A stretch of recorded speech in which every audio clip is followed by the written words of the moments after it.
फारसं मला काय माहिती नाही या कॅप्टन थोरात बद्दल, पण माझे लोक सांगतात की आपल्याला पण काही लोक सांगत होते की त्यांच्याकडे जाऊन हातबीत काय ते अंकशास्त्र बघावं निवडणुकीचं वगैरे. पण मी काय गेलो नाही, जाऊ शकलो. अंधश्रद्धेपासून दूर राहिलं पाहिजे असं माझं मत आहे. ठीक आहे, मंदिर आहेत, मंदिरामध्ये तुम्ही ध्यान धारणा करा, योगा करा, प्राणायाम करा, दर्शन घ्या. काही चांगलं काम करणारे सुद्धा जे आहेत, गुरुजी वगैरे आहेत, ते समाजाची सेवा वगैरे करतात. पण अशा काही लोकांमुळे जे आहेत, मग ते सगळे एकजात बदनाम होतात. तर आता यांच्याकडे सुद्धा बरीच मोठी मोठी मंडळी येत होते. आता ज्या रुपाली चाकणकर त्या पुण्याच्या, त्यांना काय माहिती इकडे, त्यांना सुद्धा कोणीतरी तिकडे नेलं असेल. कोणी नेलं काय कल्पना नाही, पण नेलं असेल ना कोणीतरी. पण राजकारणामध्ये, समाजकारणामध्ये असलेल्या लोकांनी ह्या सगळ्यांच्या बाबतीमध्ये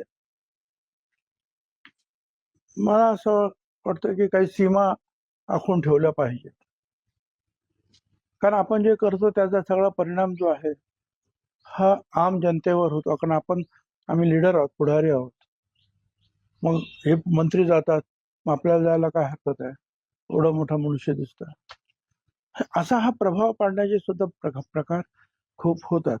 पण ठीक आहे, आता पोलीस चौकशी करतायत, त्याच्यामध्ये काय ते सत्य जे आहे ते बाहेर येईल. आणि त्यांनी जर आणखीन काही चुकीच्या गोष्टी केल्या असतील तर पोलीस त्या संदर्भामध्ये निश्चितपणे जे आहे कारवाई करतील. चाकणकरांचा जर विषय बघितला तर त्यांच्या संस्थांवरच त्या होत्या, त्यामुळे चाकणकरांचा जर विषय बघितला तर त्या खऱ्याच्या संस्थांवरच सदस्य होत्या चाकणकर, त्यामुळे त्या विरोधकांच्या टीकेच्या धनी ठरल्या. आहे ना, आता सतत आपण जायला लागलो आणि एखाद्याला मदत करायला लागलो की मग कोणतरी त्यांना आपल्या संस्थेवर सुद्धा घेतातच. चला बाबा, मोठी माणसं आहेत, मोठ्या पदावरचे लोक आहेत, आपल्याला मदत होईल, आपल्या संस्थेला मदत होईल म्हणून घेतात. घेतला असेल त्यांना. महिला आयोगाचा राजीनामा घेण्यात आला आहे त्यांच्याकडून, रुपाली चाकणकरांकडून. पक्षाच्या महिला प्रदेश अध्यक्ष पदाचाही राजीनामा घेतला जाणार असल्याची चर्चा आहे. असं नाही, हे सगळे निर्णय जे आहेत, शासकीय निर्णय जो आहे आयोगाचा, हा भाग शासनाबरोबर, गव्हर्नमेंट बरोबर येतो, ज्याच्यामध्ये मुख्यमंत्री सुद्धा आहेत. निर्देश देणारे, आदेश देणारे, माहिती देणारे, घेणारे, चौकशी, त्यांच्याबरोबर चर्चा करूनच उपमुख्यमंत्री जे आहेत हे निर्णय घेतील. आणि पक्षाच्या ज्या महिला अध्यक्ष आहेत या संदर्भामध्ये पूर्ण अधिकार जे आहेत हे पक्षाला आहेत, त्याच्यामध्ये शासन येत नाही.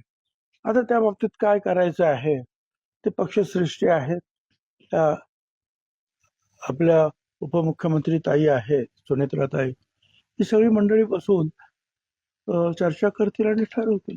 पण सुनेत्राताई या राज्याच्या पहिल्या उपमुख्यमंत्री आहेत महिला, आणि त्यांनी या प्रकरणामध्ये तातडीनं त्यांचा राजीनामा घ्यायला हवा अशी पण मागणी. मागणी तर आपण करतोच आहोत, पण एखादा आरोप झाल्यानंतर त्याच्यामध्ये किती तथ्य आहे, काय आहे, हे 1-2 दिवस समजून तर घ्यायला पाहिजे की नाही. पण आमच्यासारख्यांना किंवा सुनेत्राताईंना सुद्धा उपमुख्यमंत्री अनेक कामं असतात, कुठे हा कार्यक्रम तो कार्यक्रम तो, त्याच्यातून हे सगळं बघायचं असतं. त्याच्यामुळे काय सत्यता आहे हे तपासल्याशिवाय झटपट असा राजीनामा घेणं सुद्धा योग्य ठरत नाही. तो मग अन्याय होईल. त्याच्यामुळे त्यांनी माहिती घेतली असणार, आणि माहिती घेतल्यानंतर विशेषतः मुख्यमंत्र्यांनी माहिती घेतली असणार, आणि त्याच्यानंतर चर्चा झाली असेल. कारण हे पद महत्वाचं पद आहे आणि त्याबद्दल साहजिकच जे आहेत मुख्यमंत्री आणि सगळ्या मंडळीशी चर्चा करणं आवश्यक होतं. चाकणकरांची पण चौकशी करा, त्यांनी अटक करा अशी देखील मागणी. चाकणकरांची पण चौकशी करा, त्यांनी. आता असं नाही, त्याने काही चुकीचं काही केलं असेल तर पोलीस पाहून घेतील.